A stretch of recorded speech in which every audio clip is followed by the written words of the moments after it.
स्वागत है आपका इस बुलेटिन में। मैं हूं आपके साथ मेनका चौधरी। छुट्टी लेकर महिला सिपाही के साथ होटल में वक्त बिताने वाले डिप्टी एसपी को सिपाही बना दिया गया है। डीजीपी मुख्यालय की जांच के बाद डिप्टी एसपी को डिमोट करने का यह आदेश जारी किया गया। उनकी नई तैनाती गोरखपुर पीएसी में आरक्षी के पद पर हुई है। दिखाते हैं आपको पूरी खबर।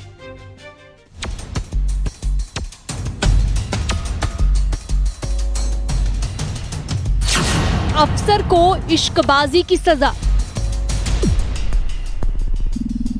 डिप्टी एसपी का डिमोशन।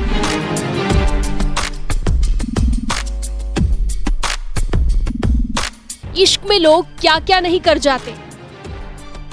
कोई आग का दरिया कूदता है तो कोई रांझा बन जाता है तो कोई महिवाल। लेकिन यूपी पुलिस के एक साहब का इश्क तो कमाल ही निकला। पद और रुतबे की हरक से पहले तो महिला थानेदार पर अनैतिक दबाव डालते रहे, फिर थानेदार साहिबा तो किसी तरह ट्रांसफर कराकर बच निकली, लेकिन एक महिला सिपाही उनके जाल में फंस गई और यहीं से शुरू हुआ डिप्टी एसपी साहब माफ करना, अब एक सिपाही का अवैध इश्क। मामला जुलाई 2021 का है, जब कृपाशंकर कनौजिया उन्नाव की बीघापुर सर्किल के सर्किल ऑफिसर डिप्टी एसपी हुआ करते थे। उसी दौरान वो एक बार छुट्टी लेकर घर जाने की बात कह के निकले थे। उनकी पत्नी ने जब पता किया उनके बारे में तो उनका मोबाइल स्विच ऑफ निकला।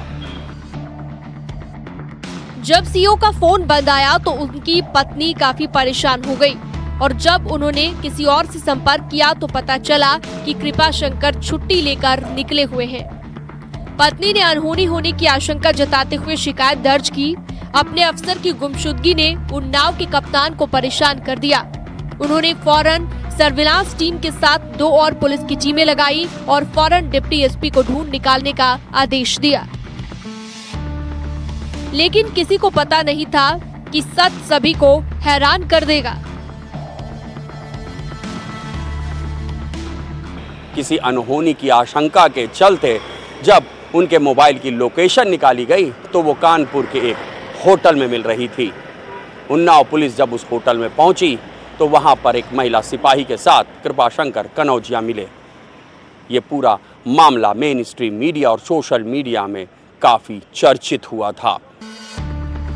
पुलिस कर्मियों को कानपुर के होटल में सीओ और महिला सिपाही साथ में मिले। बताया जा रहा है कि सबूत के तौर पर उन्नाव पुलिस सीओ से जुड़े वीडियो अपने साथ ले आई थी।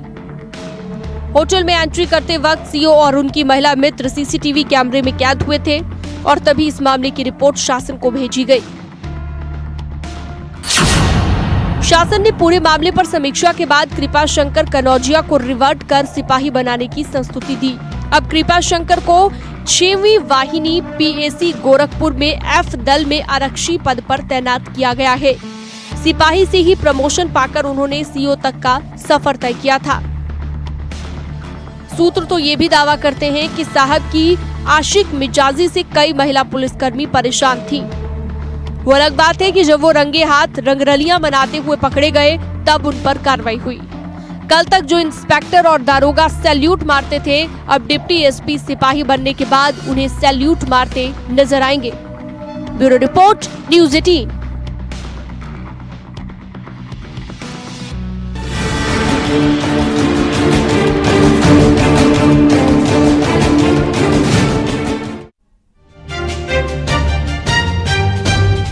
वहीं बरेली में एक प्लॉट पर कब्जे को लेकर 2 गुटों में भिड़ंत हो गई। मामला गोलीबारी तक पहुंचा। 1-2 नहीं 100 राउंड फायरिंग हुई।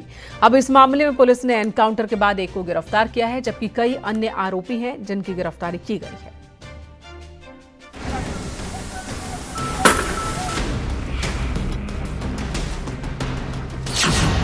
ये बरेली पुलिस के एक्शन की तस्वीर है।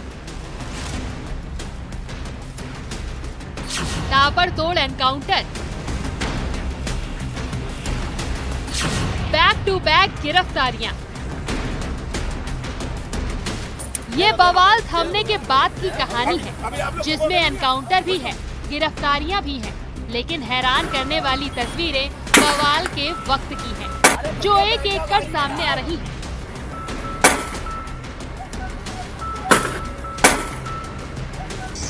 कलापुर नहर में पुलिस मुठभेड़ में एक अभियुक्त गिरफ्तार किया गया, जिसके पैर में गोली लगी है। अभियुक्त को उपचार हेतु जिला अस्पताल रवाना कर दिया गया है। फील्ड यूनिट बुलाकर आवश्यक वैधानिक कार्रवाई की जा रही है। 22 जून सुबह 6:40 इज्जत नगर बरेली। मार्बल कारोबारी आदित्य के प्लॉट पर कुछ लग्जरी गाड़ियों का काफिला अचानक रुकता है। देखते ही देखते एक भीड़ प्लाट पर इकट्ठा हो जाती है और तभी कुछ जेसीबी वहां पहुंचती है और प्लाट पर कब्जे की जंग का आगाज होता है। इसी के बाद की एक झलक देखिए। तुम्हारी जैसे ही प्लाट पर कब्जे की खबर आदित्य और उनके बेटों को लगी, वो लोग लाइसेंसी हथियार लेकर मौके पर आ धमके। अब यहाँ के तस्वीरों को गौर से देखना शुरू कीजिए।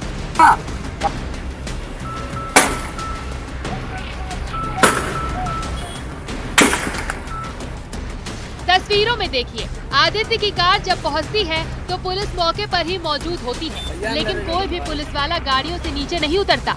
ठीक तभी आदित्य अपने लाइसेंसी हथियार से दूसरे गुट को ललकारते हुए फायरिंग शुरू कर देता है।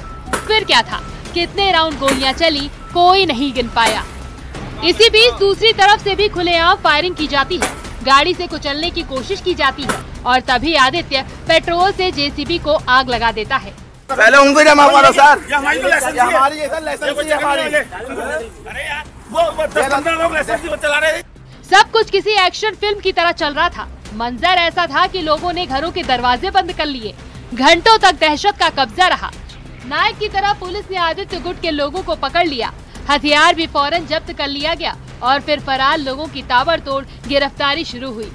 जमीन कब्जे के विवाद में टाइल्स व्यापारी पिता पुत्र के चौकीदार की ओर से शाम को रिपोर्ट दर्ज करा दी गई है। इसमें पूर्व विधायक के नेता पप्पू भरतौल व राजीव राणा समेत 12 लोग नामजद और 150 अज्ञात को शामिल किया गया है। फिलहाल अब मौके पर शांति व्यवस्था कायम है और पुलिस मामले की जांच में जुटी है। Bureau report, news 18।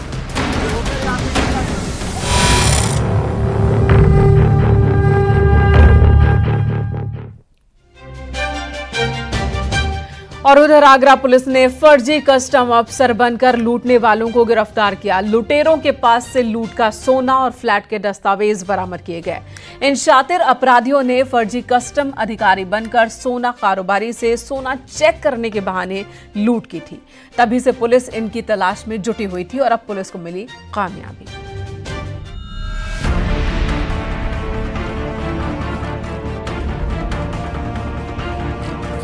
फर्जी अफसर, फर्जी छापा। चलती ट्रेन में सोने पर डाका। शातिर अपराधी ठगी के कितने ही नए नए तरीके इजाद करते हैं। अब आगरा की घटना को ही ले लीजिए। कोलकाता से आगरा आ रही ट्रेन में एक कारोबारी 2.5 किलो सोना लेकर आ रहा था, लेकिन जैसे ही टप्पेबाजों को इसकी भनक लगी, कांड कर दिया और पल भर में फरार हो गए। आगरा में मार्च 2024 को पुलिस को सूचना मिली कि 2 कस्टम के फर्जी अधिकारी बनकर सोने की ठगी का मामला हुआ है। इसके बाद पुलिस ने मामले की जांच पड़ताल शुरू की। पीड़ित के द्वारा पुलिस को सूचना दी गई कि वे जयपुर से आगरा कैंट रेलवे स्टेशन पर आए थे। उनके पास लगभग 2.5 किलो सोना था। 2 लोग कस्टम अधिकारी बनकर आए और उनको सोने की जांच पड़ताल के नाम पर दूसरी जगह लेकर गए। उसके बाद वह सोना लेकर फरार हो गए। फिलहाल पुलिस ने इनसे लगभग 1.5 किलो सोना बरामद किया है और 60 लाख रुपए का जो फ्लैट इन्होंने लिया था उसके कागजात भी बरामद किए हैं। घटना कुछ दिन पुरानी है, जिसका अब आगरा पुलिस ने खुलासा किया है।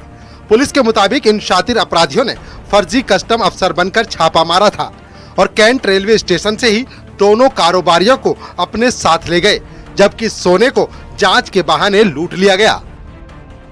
ट्रेन से आ रहा था, आते हुए फिर उसको ट्रेन पे आगरा जो कैंट है वहाँ पे 2 बंदे आए और उन्होंने आकर के अपने आप को विभाग का आदमी बताया और उसको सोना चेक करने के लिए कि हमें चेक करना आपका अवैध सोना है या क्या है, आप हमारे साथ चलिए।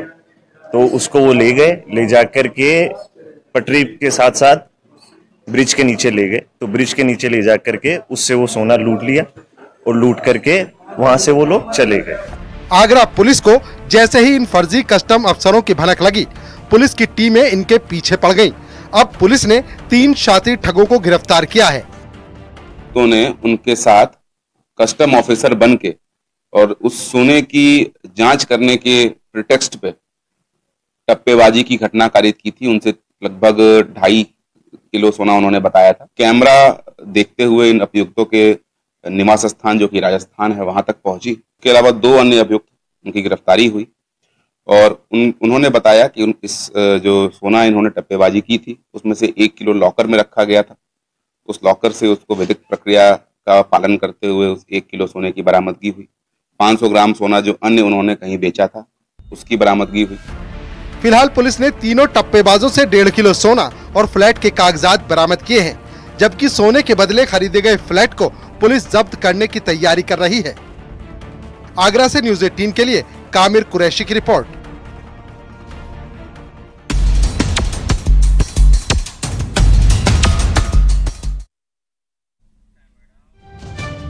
बलरामपुर से इंसानियत को शर्मसार कर देने वाली एक तस्वीर आई। एक परिवार के 2 बच्चे डूबकर मर गए। परिवार मुआवजे के लिए दर-दर चक्कर काट रहा था और तब रिपोर्ट लगाने के नाम पर रिश्वत की डिमांड रख दी गई अधिकारी की ओर से। आरोप है कि लेखपाल ने मौत का मुआवजा दिलाने के नाम पर पीड़ित से पैसे लिए।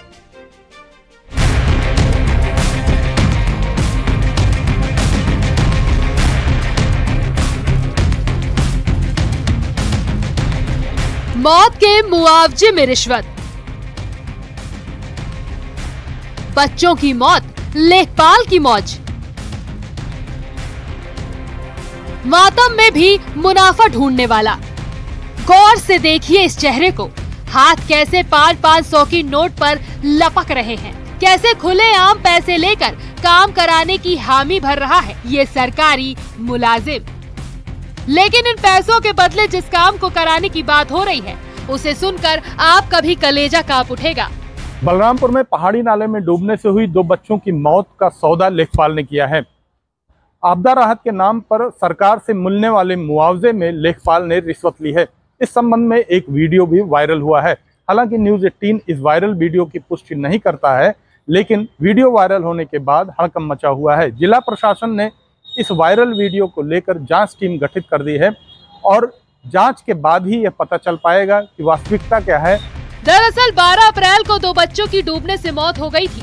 पीड़ित परिवार बेहद गरीब है, लिहाजा सरकार की तरफ से परिवार को मुआवजा मिलना था। लेकिन किसे पता था कि मौत में भी लेखपाल अपना मुनाफा ढूंढेगा। मामला बलरामपुर के तुलसीपुर का है। यहाँ 2 बच्चों की मौत के बाद मुआवजे के लिए परिवार भटक रहा है। आरोप है कि लेखपाल ने रिपोर्ट लगाने के बदले पैसों की डिमांड की है। परिवार इतना गरीब है कि रिश्वत देने के पैसे उनके पास नहीं थे, लिहाजा ग्राम प्रधान के बीच में एंट्री हुई। सवाल ये है कि एक सरकारी मुलाजिम इतना गैर संवेदनशील कैसे हो सकता है? जिस घर में मातम फैला हो वहाँ कोई रिश्वत मांगने की हिम्मत कैसे कर ले गया? नौकरी की छोड़िए, इंसानियत के लिहाज से भी ये कितनी झकझोर देने वाली खबर है। अगर ये आरोप सच है तो सवाल ये है कि ऐसे भ्रष्ट कर्मचारियों पर कार्रवाई कब? बलरामपुर से न्यूज़ 18 के लिए सर्वेश सिंह की रिपोर्ट।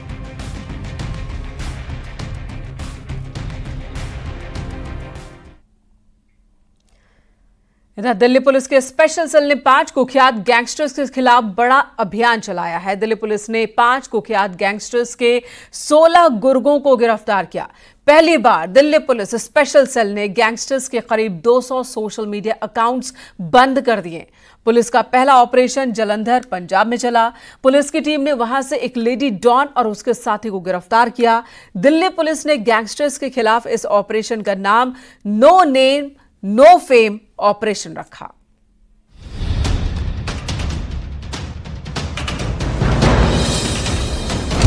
गैंगस्टरों के खिलाफ दिल्ली पुलिस का बड़ा एक्शन।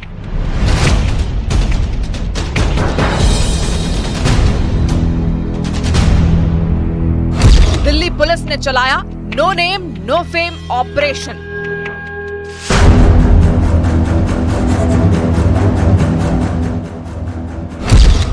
पांच स्पेशल ऑपरेशन के बाद 16 गैंगस्टर गिरफ्तार। देश की राजधानी दिल्ली में डर का धंधा करने वालों की खैर नहीं। दिल्ली पुलिस ने गैंगस्टरों के इसी धंधे पर सीधा चोट किया है। दिल्ली पुलिस की स्पेशल सेल ने गैंगस्टरों के खिलाफ बड़ा अभियान चलाया, जिसके तहत न सिर्फ गिरफ्तारियां हुई बल्कि गैंगस्टरों के 200 सोशल मीडिया अकाउंट्स भी बंद किए गए। ये वो सोशल मीडिया अकाउंट थे जिसे देखकर युवा प्रभावित होकर जुर्म की दुनिया में कदम रखने की चाहत रखते थे और दिल्ली पुलिस की स्पेशल सेल ने इसी पर लगाम लगाने की कोशिश की है। दिल्ली पुलिस की स्पेशल सेल के इस स्पेशल ऑपरेशन के तहत 16 गैंगस्टरों की गिरफ्तारी हुई। गिरफ्तार हुए 16 में 5 ऐसे अपराधी हैं जो बिल्कुल नए हैं। इनके खिलाफ कहीं भी मामला दर्ज नहीं है। दिल्ली पुलिस की स्पेशल सेल के मुताबिक इन 5 अपराधियों ने गैंगस्टरों के सोशल मीडिया अकाउंट देखकर जुर्म की दुनिया में कदम रखा था। दिल्ली पुलिस स्पेशल सेल ने गैंगस्टरों के करीब 200 सोशल मीडिया अकाउंट बंद किए। दिनों में 5 ऑपरेशन चले हैं। इन 5 ऑपरेशंस के अंदर टोटल 16 पर्सन्स गैंगस्टर्स अरेस्ट किए गए हैं और जिसमें 10 पिस्टल, 56 राउंड और 1 मैगजीन रिकवर हुई है। ये कंप्लीट जो ऑपरेशन है, इनमें एक ऑपरेशन 15 तारीख का है, 15 जून का। इसके अलावा रिमेनिंग जो 4 ऑपरेशन है पिछले 1 या 2 दिन के ही हैं ये सारे ऑपरेशन। सोशल मीडिया के ऊपर जिस तरह से गैंगस्टर्स के मैसेज आ रहे हैं या वो अपने फैन फॉलोइंग उन्होंने बना रखी है, जिसके बहुत से यूथ वगैरह उनसे अट्रैक्ट हो जाते हैं, ग्लैमराइज वो वीडियो पिक्चर डालते हैं, उनको फॉलो करते हैं। उसको देखते हुए हमने काफी स्पेशल सेल की तरफ से भी काफी ऐसे सोशल मीडिया अकाउंट ब्लॉक करवाए गए हैं और उनको बैन करवाया गया, बंद करवाया है उनको। सोशल मीडिया के ऊपर जिस तरह से गैंगस्टर्स के मैसेज आ रहे हैं या वो अपने फैन फॉलोइंग उन्होंने बना रखी है, जिसके बहुत से यूथ वगैरह उनसे अट्रैक्ट हो जाते हैं, ग्लैमराइज वो वीडियो पिक्चर डालते हैं, उनको फॉलो करते हैं। उसको देखते हुए हमने काफी स्पेशल सेल की तरफ से भी काफी ऐसे सोशल मीडिया अकाउंट ब्लॉक करवाए गए हैं और उनको बैन करवाया गया, बंद करवाया है उनको। गैंगस्टर्स के खिलाफ दिल्ली पुलिस की स्पेशल सेल ने कुल 5 ऑपरेशन किए। पंजाब के जलंधर में हुए ऑपरेशन के तहत पुलिस की टीम ने वहां से एक लेडी डॉन और उसके साथी को गिरफ्तार किया। इन दोनों से पूछताछ के दौरान पुलिस को पता लगा कि उन्होंने विदेश में बैठे एक गैंगस्टर के लिए 3 नए लड़कों को रिक्रूट किया है। उसके बाद पुलिस ने दिल्ली के कश्मीरी गेट से उन तीनों लड़कों को गिरफ्तार कर लिया। दरअसल पिछले 1 महीने में जिस तरीके से खास तौर से पश्चिमी दिल्ली में आपराधिक वारदातें हुई हैं, गैंग वॉर हुई है, उसको देखते हुए दिल्ली पुलिस की स्पेशल सेल ने इन 5 ऑपरेशन को अंजाम दिया। 21 तारीख को चला है ये ऑपरेशन, 21 जून को। इसके अंदर 2 गैंग मेंबर जिनमें एक लेडी भी है, इनको जालंधर पंजाब के अंदर ऑपरेशन चलाया गया और जालंधर पंजाब से इनको पकड़ा गया है और इन्हीं के इंस्टांस के ऊपर फर्दर कश्मीरी गेट से 3 नए रिक्रूट जो हो रहे थे उनको भी इसके अंदर पकड़ा गया, अरेस्ट किया गया 21 की नाइट को इनके इंस्टांस के ऊपर। गैंगस्टरों के नेटवर्क को तोड़ने के लिए उनके सोशल मीडिया अकाउंट पर प्रहार जरूरी था, इसीलिए पुलिस ने उनके अकाउंट को बंद कराया। इससे अब ना तो गैंगस्टरों के नाम लिए जाएंगे और ना ही उनके गुर्गों के जुर्म की दास्तान का बखान होगा। यही नहीं, दिल्ली पुलिस आगे भी गैंगस्टरों के सोशल मीडिया अकाउंट को बंद करने की कोशिशों में लगी है। Operation no name no fame के तहत पुलिस की एक टीम गैंगस्टरों के सोशल मीडिया अकाउंट पर नजर रखेगी और उन्हें ब्लॉक करवाएगी।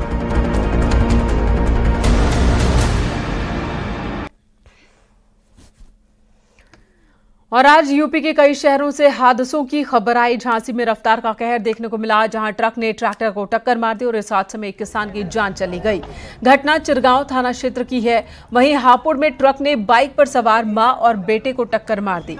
इस हादसे में महिला की मौत हो गई। इस घटना के बाद आरोपी ट्रक चालक फरार हो गया। ये हादसा थाना बाबूगढ़ क्षेत्र का है। 2 तस्वीरें इस वक्त आपके सामने हैं। झांसी और हापुड़ में अलग अलग हादसे की ये तस्वीर आप देख रहे हैं।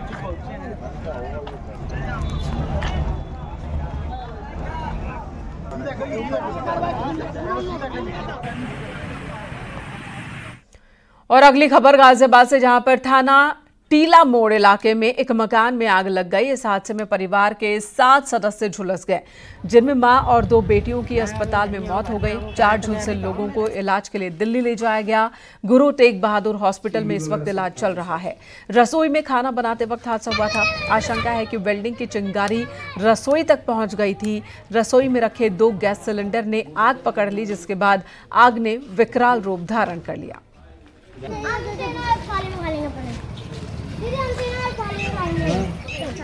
वो इनका वो है दामाद सोनू नाथुराम के दामाद, वही तो कारपेंटर का। इधर गाजियाबाद और सहारनपुर से हादसे की खबर सामने आई। गाजियाबाद में जहां 20 साल की लड़की ने हिंडन नदी में छलांग लगा दी, इस घटना के बाद आसपास हड़कंप मच गया। भाई से विवाद की वजह से ये कदम उठाए जाने की आशंका है। इस घटना के बाद पुलिस और एनडीआरएफ की टीम युवती की तलाश में जुटी है। सहारनपुर में यमुना में नहाते वक्त एक युवक डूब गया। साथियों ने कड़ी मशक्कत के बाद उसका शव बाहर निकाला। मृतक गागलहेड़ी कस्बे का बताया जा रहा है।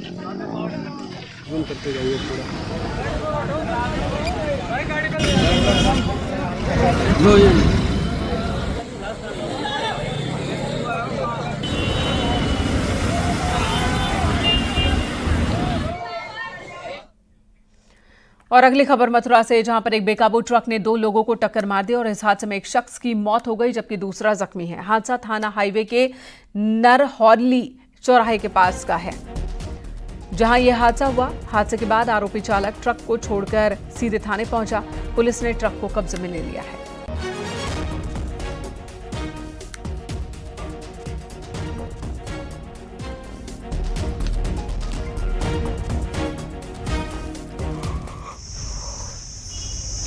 ये उनके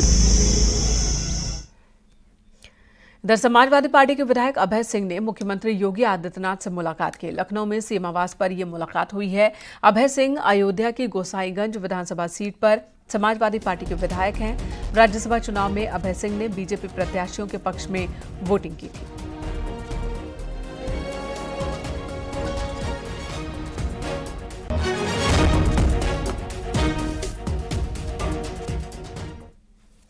यहां रुकेंगे एक ब्रेक के लिए। खबरों का सिलसिला ब्रेक के बाद भी जारी है। आप देख रहे हैं न्यूज़ 18 उत्तर प्रदेश उत्तराखंड।